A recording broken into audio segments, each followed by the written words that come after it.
Terima kasih saudara, Anda masih bersama kami di Kompas Petang, saya Cynthia Rompas.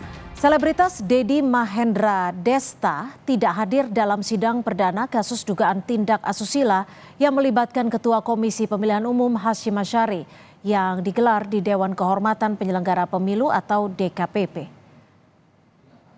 Selebritas yang dikenal dengan panggilan Desta itu turut dipanggil sebagai pihak terkait dalam sidang perkara dugaan tindak asusila di DKPP Rabu kemarin.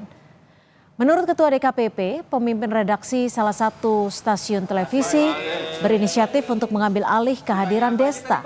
Ketua Komisi Pemilihan Umum Hashim Asyari selaku teradu pun buka suara soal ikut dipanggilnya Desta.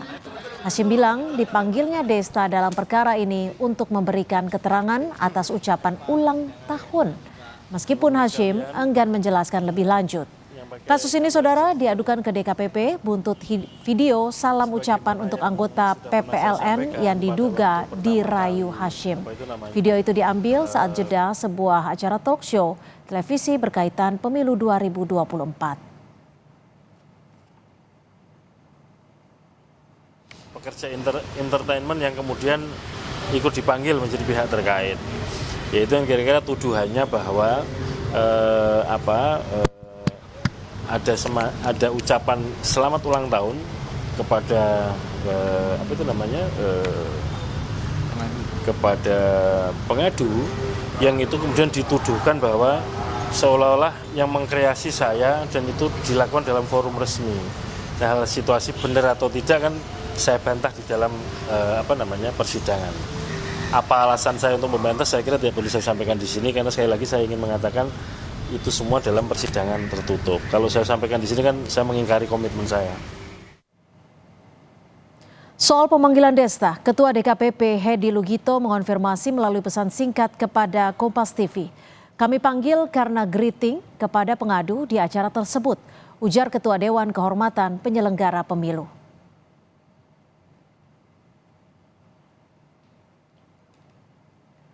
Dalam sidang tertutup di DKPP, Ketua KPU Hashim Asyari membantah dirinya melakukan pelanggaran kode etik penyelenggara pemilu dengan berbuat asusila kepada anggota Panitia Pemilihan Luar Negeri atau PPLN.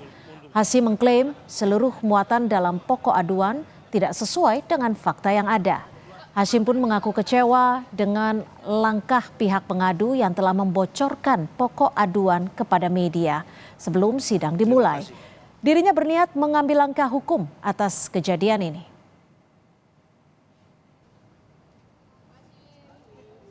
Sementara itu saudara, kuasa hukum pengadu mengaku pihaknya tidak pernah membocorkan pokok aduan atau bukti ke pihak luar seperti yang dituding Ketua KPU Hashim Asyari. Dalam sidang tertutup Rabu kemarin, pihak pengadu membawa 20 bukti ke DKPP.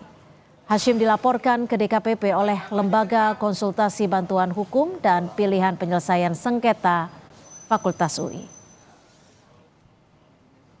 Ini kan saya tahu lah ini tertutup ya, bukti-bukti hanya untuk, ini bukti-bukti sangat sensitif ya, bahkan ada bukti-bukti yang saya katakan tolong diproteksi klien saya supaya jangan ada klien kami, supaya jangan ada backfiring ya, karena bukti-buktinya sangat sensitif.